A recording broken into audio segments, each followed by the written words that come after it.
won a silver medal in Vale in the bouldering. He's quite open about the fact that he's more of a lead climber than a boulderer, so if he can do it in the boulder, he can do it in the lead, that is for sure. Great watching him in that Vale comp. You could feel the home crowd advantage really spur him on through that. Yeah, it worked for Alex Puccio, it worked for Sean Bailey. She's very neat when she climbs, very, very delicate, very precise with her movements. Not someone that gives away a lot. Jessie Pilz, you try and grill her for information. How are you doing? Any injuries? I'm fine. Okay. Keeps her cards close to her chest. So well she should. Certainly expect her to be in the final. What we saw last week, Anna Verhoeven, she just had a slip very low on the route and missed out. So anything really can happen. You can't take these moves for granted. The climbers might have an inkling from how long the semi-final's been going on that people are getting reasonably high on the route, but they won't know if it's been topped. They won't have a huge amount of information.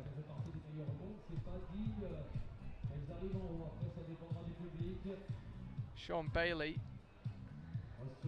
could do with getting moving here. We'll be getting tired on these moves. Again, knee bar, yes, no, yes. I think briefly takes the opportunity to chalk up. Apologies again, another ambulance coming past our position. I said earlier, we are right in the middle of Chamonix town centre. Jessie Pilz cruising at this stage up to the rest. Just saying, I don't think we've seen any climbers fall before Walltopia there, where Jessie currently is. Off the top of my head, everybody's made it that far. I think that hold she's got her left hand on, to you and me, is a horrible thing, but to most of these guys is a big jug, and I think that's what's keeping them on the wall. Just able to get some energy back. Interesting, we'll chat to the route setters after the semi-final and ask them how they found it. I wonder if they might look back and think, yeah, maybe that was too much of a rest, because it's almost been a reset. Jessie's taken a relatively short break, but a lot of the climbers taken a pretty long break there.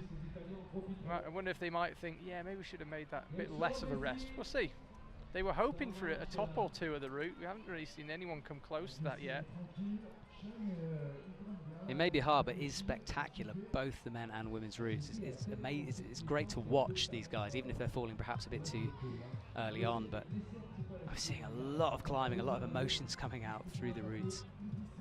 And different tactics, particularly on the women's side, for dealing with this section Jessie's entering now. Different methods, different strategies of when to rest, how to rest, when to clip, how to clip. A lot of tactics crammed into what is really only about 10 moves of climbing. Sean Bailey cutting loose there. I see a lot of people do that. And he's going to put that heel up, find that rest. Have a bit of a breathe. So Sean about to enter the section where the finals places are decided. Jessie the same. Both climbers at a critical points on their route. We'll stick with Jessie.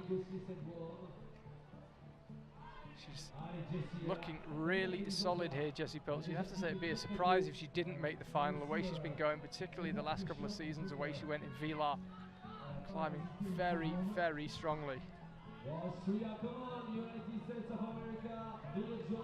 Super calm, crosses through with the right hand. This is where we saw Mina Markovic just struggle to get her feet back on.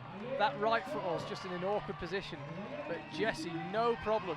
She's up with the right hand. Now we're going to see her onto the big blue slopers that are about to come into shot. This is where we lost Meiko Taki. She went for the left one. Jessie secures the left one. This is going to be a new high point for Jessie Pilz, or at least the lead. If for nothing else, for countback to the qualifiers. No, it's a new high point. She'll take the clean lead, if you like. Are we about to see the first top of the route? Now the route setters will be getting interested. She's creeping that left hand up. It's such an awkward mantle off that left hand volume. Tries to go off the right one. It means she's a bit further away, but the mantle becomes that bit easier. The crowd in Chamonix beginning to respond now. They know this is an exceptional effort from Jessie Pilz, but is she going to cross through? Is she going to bump the left hand up? What will the method be? She crossed through, but she didn't quite believe it was possible. It matters not though. Jessie Pilz will climb in the final here in Chamonix this evening. That is your position to launch from. During all that drama, I think we lost Sean Bailey fairly low down. Yeah, sorry, I'll just keep an eye on Jesse Pilt setting a new high point. Let's see if Sean Bailey's scores come through. It has. He's in 8th place, so that means that he'll be into the final if none of the remaining 5 climbers can match or beat his high point. You would have to say that's highly unlikely. Kyo Noguchi, bottom right of your screen. We're watching Yuki Hada on the men's route. Now then, are we about to see, on a route that stops some of the best lead climbers in the world, are we about to see a spate of tops? Yuki Hada, the 5th to last climber to go, so that means the top 3 climbers now guaranteed their place in the final. Stefano Ghisolfi, Sasha Lehmann and Will Bosey. Yuki Hada having a little bit of a moment down here. He tried a few things, went up with the left, then went back down. Now he's gone to the undercling. It's such a fiddly section. Most of the climbers have dealt with it pretty well. I was certainly nervous that they might not figure it out, but I fear I underestimated most of them. But it is a fiddly section. I think in the same way as you were saying, it's difficult if it's too easy. If you're pulling on and within minutes, within seconds of the route, you're in trouble. Also quite difficult to deal with and go, oh, I've got another 12, 13 meters of climbing above me. Everyone knows that feeling as well. You do a couple of hard moves and you look up and you think, not done yet. Yeah, again, every route I do. Just want that feeling to come as late as possible on the route. Sadly for Yuki Hada, I think it probably came quite low down. You can see he's having to slap now. Perhaps burned quite a bit of energy. Kyo Noguchi's on the bottom right of your screen. We're talking earlier about the bouldering battle between her and Miho. It'll be interesting to see how their lead battle goes as well. And perhaps creating more tension than there is here, but I want there to be a battle. Oh, I think there's a battle. After Akio, it'll be the triumvirate of climbers who've dominated the past couple of seasons. Anna Verhoeven, Jane Kim and Janja Garnbret. They've been the top 3 in the past 2 seasons in the overall standings. Janja winning both, Anak second ones and third ones, and Jane second ones and third ones as well. So they're still to come after Akio. Anak just had a really bad luck start to the season in Vila with the slip that I mentioned earlier on the semi-final route. Ended up 27th out of 27 in the Vila semi-final. Be a big surprise if she missed another final. Kyo, meanwhile, I'm keeping an eye on bottom right, looking immensely calm. One of those climbers who you're always a bit surprised she falls off, because you can't quite believe she was tired. So smooth, and then suddenly you think, oh wow, she's human, she gets tired. There's not a lot on her face to give it away either. It's not that she's grimacing or like... Not the most expressive when she's on the wall. I was about to say gurning. Is that...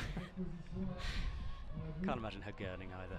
She'll have a good poker face, I know that. So Yuki Hada finds a sweet spot of that volume, just to the right of it, but good enough. I think Kyo Noguchi is almost certainly climbing herself into the final here. Now, it's only bottom right of the screen. That is the move. I think when we lost Hannah Schubert going up with the left hand, which will mean she's tied on score for Hannah and goes through to the final on countback. Again, I mean, you called it. I was surprised when she went, because it didn't look like she was struggling, and then suddenly she was going backwards from the wall.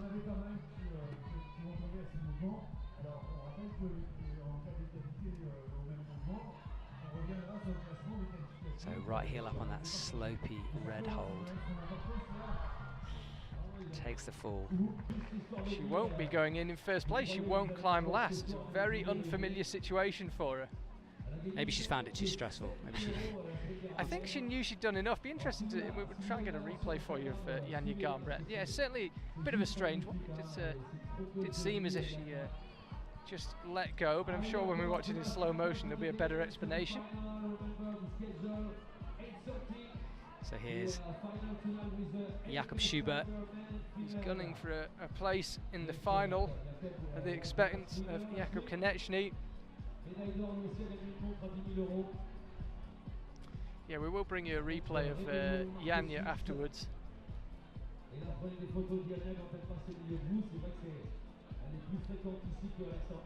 Jakob just setting himself before the clear crux of the men's route. If he can make his way past those volcanoes and onto the two black slopers, then he'll have found himself in the final. As Roman showed, none of this route is a given. You can pop off at almost any moment, and we've seen it.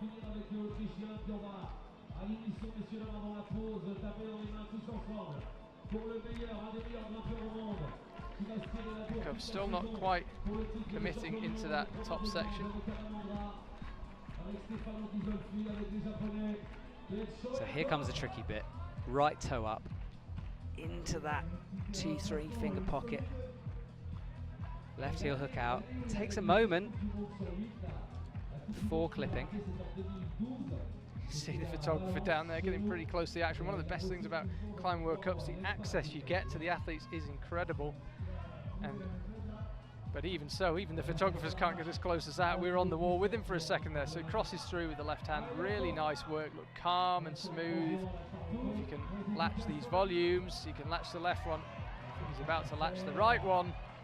He'll be into the final. So Jakob Schubert does make it. He has the opportunity to make it 2 wins in a row. We're going to see another incredible dominant season from him like we saw in 2011. It was 7 years ago. He's still just as strong. It was interesting watching him through that bit. I've filmed with him on a campus ball before, and he's so strong with his feet not on the wall. You could see that through that section. Yeah, most people would be letting out a power scream. Almost chalked up halfway through. So Jakob into the final. Going in first place would be pretty handy though, but he'll need to top if he's going to do that, or cut it pretty close to topping at least. No tops on the women's routes. We'll bring you a replay of Janja Garnbret in slow motion as she fell. It looked to me as if she just dropped off, but something must have given. We'll find out shortly. So Jakob currently wrestling with the volume that Sasha Lehmann had his heel hook in that popped earlier on. Jane Kim and Janja Garnbret a couple of meters away from us, just comparing notes on the route. But for now, it's all about Jakob Schubert. He's the only climber on the wall here in the Place Mont Blanc. Done more than enough to get to the final. For the sake of countback, for the sake of just topping a route in front of this massive Chamonix crowd, he wants to keep on going. And there are the top holds. He was pretty dominant last week in Arco. Arco Villars. He was dominant last week in Villars. Can he dominate the semi-final here in Chamonix? It's going to be a high point. I think he knew that wasn't happening. Either way, Jakob Schubert safely into the final. What a lineup we've got in the 2 finals for you. It's a massive ask. One thing for Jessie though, she might not know whether the route's been topped or not. There we just see the confirmation of the scores, 50 plus. But because she climbs last, because she was top in the semi-final, she knows that it doesn't matter what anyone else has done. She'll have been trying to interpret the crowd noises from behind the wall, but it doesn't matter. If she tops the route, even if Janja topped it, even if anyone else in the semi-final topped it, Jessie would win the competition. So the task far from easy, but it is at least straightforward to understand. The top wins it.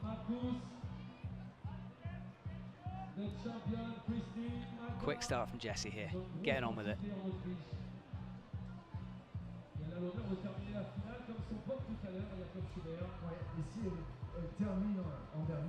You can feel the crowd. I mean, we're back here away from them, and I can feel the waves of excitement coming at us.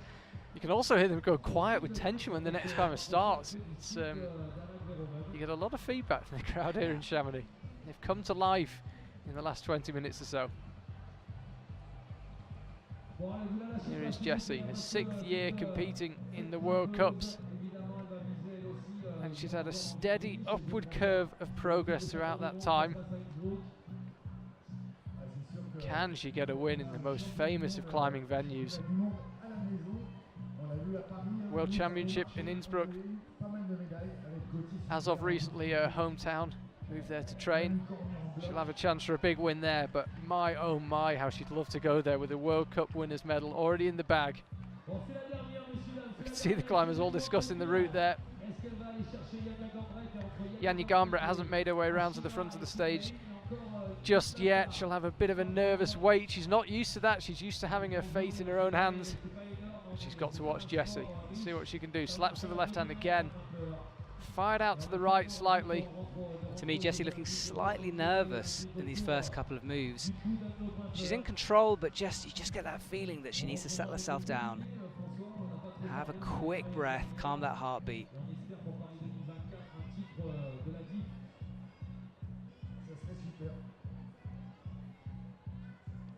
Thumping music in the background. So here she is, just a moment, hang in there. Not easy to do with 10,000 people watching you. Does add an element to it. You feel the pressure, that crowd. A few of the climbers in the bouldering have mentioned it now that we've got the split finals. You really notice the crowd more because you're the only person on the stage. Jessie Pilz in about as dramatic a position as it's possible to be in an IFSC World Cup. She's come out last in the final in Chamonix in front of 10,000 people, and if she tops the route, she'll win her first World Cup. She's got plenty of time. She's come through that section quickly. How much juice is left? That's a physical move. The last thing you want to see at that stage, but she somehow chalks up in what looked an extremely uncomfortable lock off on the left hand, and now she finds a slightly better position to chalk her left hand. Swings out to the left, crosses through with the right. She uses it as a heel hook, so again, slightly different method from what we've seen. It's sort of a combination of all the methods there. That's some flexibility. Incredible flexibility from Jessie Pilz and well-measured climbing. She's got 2:25 left on the clock. Still some time-consuming moves coming up, but that should be enough. I was concerned there if she would struggle unlocking that right heel hook and bringing her weight through, but no problems from Jessie. Second, 6 days ago in Villars. Can she go one better here in Chamonix? In just over 2 minutes' time, we will have an answer. As it is, Janja Garnbret is leading the way.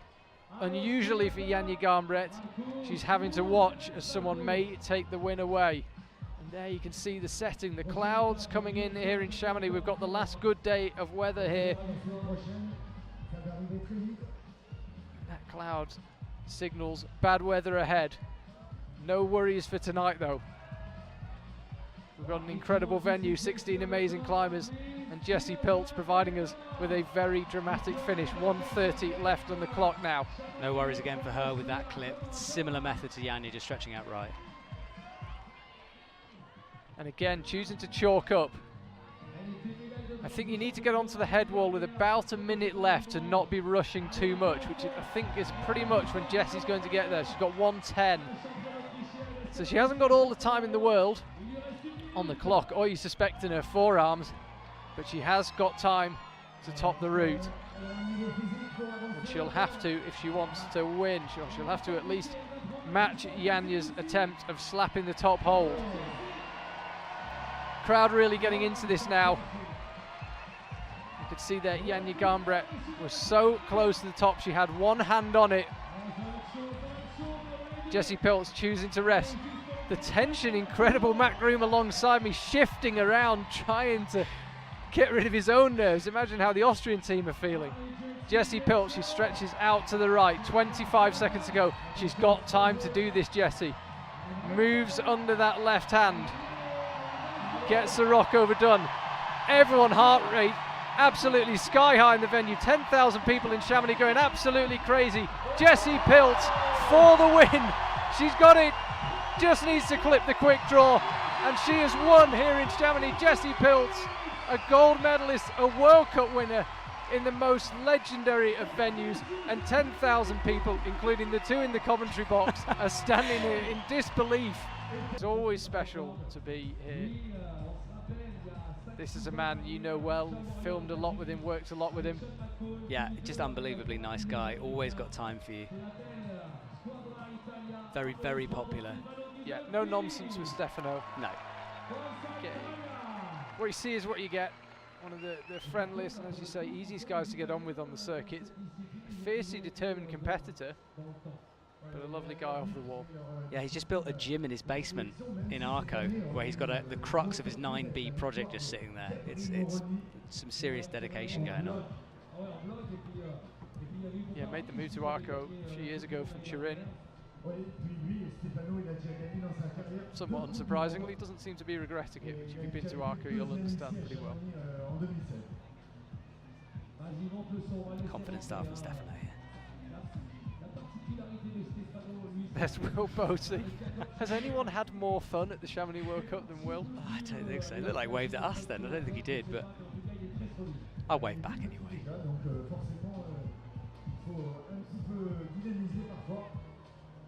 So Stefano much quicker, much more confident through those early moves.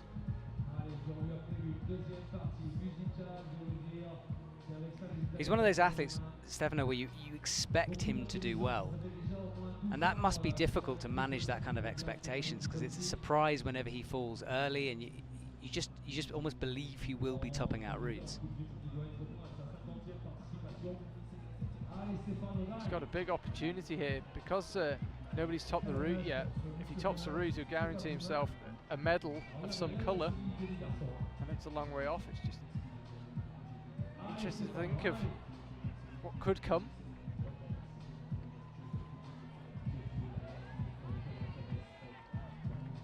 Looking strong, looking very confident, and looking decisive on this lower section. It looks like every move he gets to, he knows exactly what he wants to do, and then he just executes it and moves on.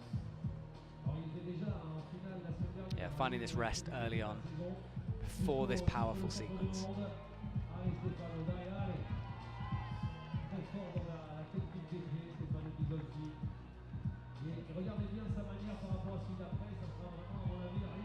So he's entering this somewhat thuggish section before the two baguette holds.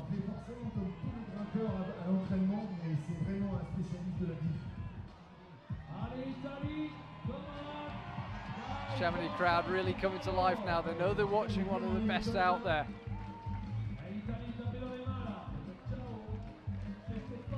These baguettes with those tiny little screw-ons doesn't give you a lot to go off on. It's the next hold that climbers have been resting from. He holds the jump and the swing seemingly with ease, and he arrives with 3 minutes to go. He's got plenty of time. I think he'll take a reasonable rest here. Just having a look down at the clock. The crowd saw that as an opportunity to give him a cheer, which is right. Yeah, he had a look down at the clock there, just trying to figure out how much time he's got, and I think he'll have been very pleasantly surprised by what he saw when he saw that he had well over 2.5 minutes left. He'll take a long rest at this stage, I think.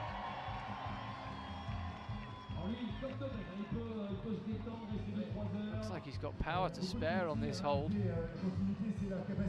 Yeah, he's good at those endurance, sort of power endurance moves where it's move after move of high intensity. He's just very good at sort of continuing, powering through those moments.